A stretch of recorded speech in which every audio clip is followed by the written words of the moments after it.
reduce your ad spend to what you expect the drop off percentile to be. So if it usually drop by 40%, drop your ad spend 40%. This is going to save your media efficiency ratio. It's going to save your profitability. You don't want to blow through your Black Friday, Cyber Monday, get a whole bunch of money to just put it into ads that go nowhere for next week and remove half your profitability. So you want to reduce your ad spend, but you also want to turn on more aggressive campaigns. If you're running a TCPA or TROAS, make those a maximize conversion or maximize conversion value in Google. If you're using cost caps and bid caps inside of Meta, open that thing back up to no cost cap, no bid cap, maximize conversions, optimize for traffic. You're going to need to refill a warm pipeline. So what that means is that you want to be aggressive in new customer audience generation, but you don't want to be blowing too much money doing that. Clearly, Black Friday, Cyber Monday, a big focus here. So we can come back and sort of wrap this up, but I do want to get to some of the questions that we've got in the sidebar here. A lot of folks throwing these in. So again, thank you for these questions. Please keep them coming. So John Moran, I didn't know that your dog could speak English, much less type in a computer. But, he's 14 now. He's learned some skills. That's pretty You impressive. can teach an old dog new English, please. Obviously a question we can see on the screen here, but an update about PMAX, right? No longer taking priority. So what do you know about this, John, and what can you tell us? Yes, as soon as I saw this, I panicked, got excited. I was like, oh no, all right. So this actually, the feeder strategy that we've been showcasing lately, which is bolting on a max click strategy instead of search, and then bolting on a TROAS strategy instead of a clone search.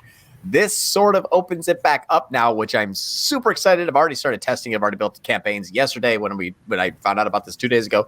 But long story short, Google likes to sell two things: traffic and or conversions.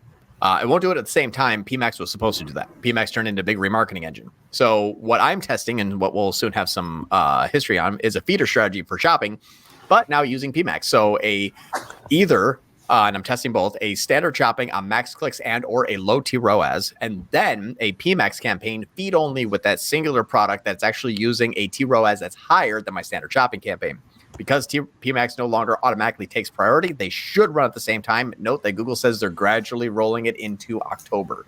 They don't give us a date. They don't give us when your account has actually been authorized to not have PMAX take over full priority. So if it doesn't work for you, it may work for you soon. Maybe your account doesn't actually have the update yet. But what this means is that I can run a PMAX on a 1/5 budget on a singular product using a feed only at a 400% or 300% TROAS and a max clicks and a 50% TROAS standard shopping together to have those two work for a non-brand inbound cold traffic high intent shopping campaign, and then a high intent remarketing with a high TROAS, both using branded exclusions, and then a feed only in the PMAX to see if I can build a feeder engine shopping. So as soon as I found out that, started testing that, super excited. We'll have some updates for you all soon.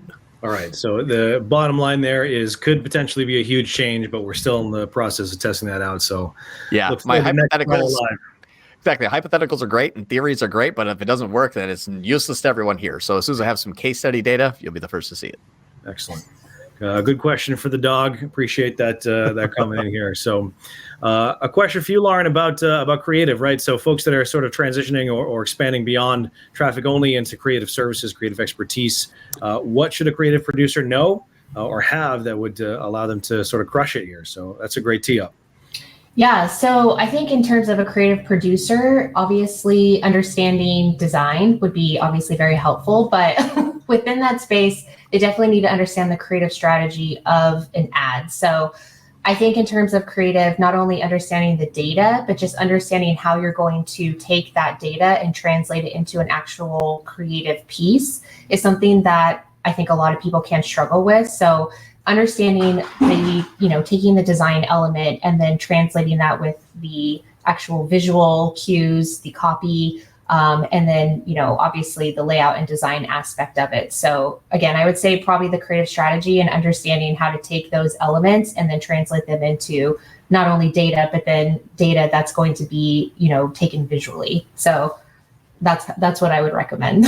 I don't know if that's helpful, but almost a I don't know, a strategic, if that's the word for it, right? Kind of a higher level approach to the thinking behind the creative, in addition to sort of the visual, skills and creativity skills, if you will. Is that something right? Yeah, it's definitely just, again, not only is it I need to have a good piece of creative, but it's how am I going to get this person to actually click on this creative and resonate with it? I say it over and over again, but really that emotional side of it is really something that triggers a lot of people to purchase. And obviously just the psychology of, breaking down the ad creatives itself and how I'm actually going to get them to, to convert from this piece of creative. So there is actually just a lot more to it than that goes into it, as opposed to just, oh, this is a nice, visual. I'm just going to, throw some copy on it and then, see what it does. There's actually a thought process when it comes to creative and how you actually put the pieces of creative together to make a really compelling ad. I've heard a lot of folks say things like, I can't do the creative, but I know good creative when I see it. Almost, first of all, that sounds probably like a cop out to those of you who are actually in the creative world, but it does seem like a way to sort of, back into what you're describing of if those components are in place, the components you're listing here, then it works. And now you can tell that this one is going to work. Although, we non-creatives might not be able to articulate what it is about it that makes it work. It sounds like those are exactly the pieces that you and your team and anybody who's, following similar style here should be looking for and should be, paying attention to as they put together their, their creatives and their campaigns. Yeah, definitely. Excellent. So I see two questions in here that are somewhat related. There is a question here from Brenda about transitioning ad strategy after Black Friday to prepare for Q1. And there's also a question about making sure we don't see a post-Black Friday dip in Q5 or Q1 here. So those two things seem somewhat related. I guess, John, let's bring you in here first of transitioning strategy on the traffic side after Black Friday. What does that mean for making sure we don't see a dip, or how do you kind of keep that momentum going? What does that look like in the past? Yep. So during Black Friday, you're going to blow through a warm pipeline from like the last 3 months. Like you are going to that's why it's called Black Friday. You go in the red and go right into the black and just make a whole bunch of money. Now, two things that you're going to want to do immediately after sale is ended, or your sales kind of die off and you end the sale. Two things. One, heavily reduce your budget. Use your year-over-year metrics to see what you're expecting, because you're going to basically see the similar trends. You just hope that your trends are higher this year than last year. But if it's like, hey, I made 100 grand, then I went down to like 40 the next day, and this year I made 150 grand, you're kind of expecting it to go down to like 80 or 90 the next day. Like you're going to see a dip for sure. So you want to do two things, and this is more blueprint. I don't have a specific one because there's so many unique use cases out there with businesses, services, yada, yada, yada. So reduce your ad spend to what you expect the drop-off percentile to be. So if it usually drop by 40%, drop your ad spend 40%. This is going to save your media efficiency ratio. It's going to save your profitability. You don't want to blow through your Black Friday, Cyber Monday, get a whole bunch of money to just put it into ads that go nowhere for next week and remove half your profitability. So you want to reduce your ad spend, but you also want to turn on more aggressive campaigns. So things that are, if you're running a TCPA or TROAS, make those a maximized conversion or maximized conversion value in Google. If you're using cost caps and bid caps inside of Meta, open that thing back up to no cost cap, no bid cap, maximize conversions or maximize or optimize for traffic. You're going to need to refill a warm pipeline. So what that means is that you want to be aggressive in new customer audience generation, but you don't want to be blowing too much money doing that, because you could refill your pipeline quickly, but it may take all the profitability you just made from Black Friday, Cyber Monday to get there. So give yourself time by reducing your ad spend, and then give yourself the best chance of actually finding new audiences by switching to expansive bidding strategies, not restricted bidding strategies across all of your paid media platforms. So where the second half of this, or I guess related question from Allison here, is making sure we don't see a dip after Black Friday. It sounds like the reducing of the budget is a way to make sure that we're doing that right without kind of overspending as a result of whatever had just come in. Are there any other pieces that would go into I guess avoiding any of that crash or that dip? You said it's going to go down by some percentage, but is there anything, any other levers to pull on there? The only thing I would say is you want to keep your profitability. That's the first thing. You're never going to have a week after you end your sale be as the same volume as your sale. If your sale worked, it's physically impossible. I don't know of any company, even Fortune 100 companies, that can do that. So you're going to plan to reduce your ad spend, but what that does is save your profitability.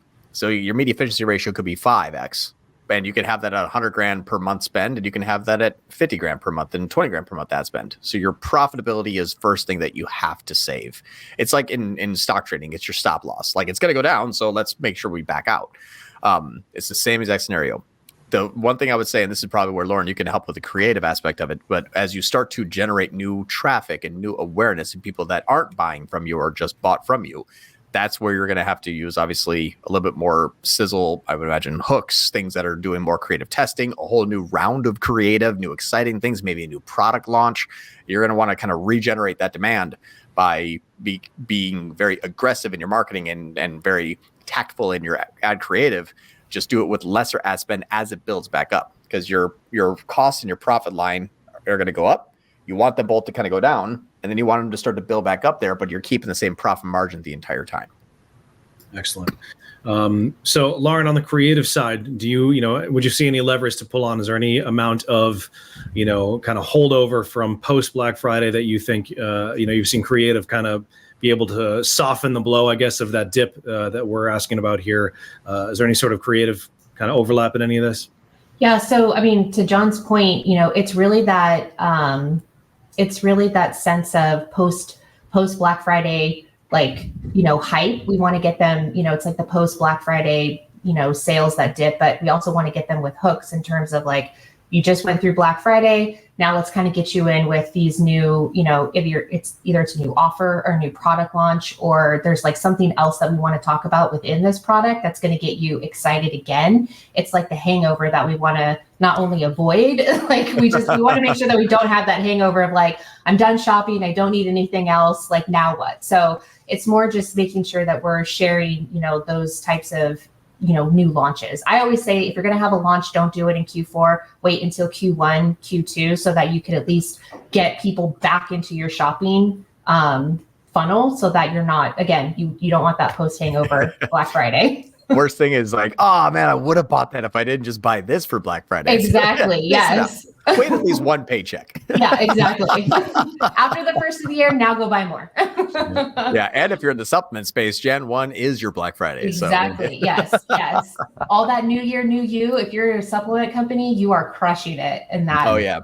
Those quarter. 16 days when people are conscious about health, you just crush it. Once January 20th comes around, everyone's forgot about it. They go exactly. Yeah. Awesome. Excellent. Thank you for those two questions, Allison and Brenda.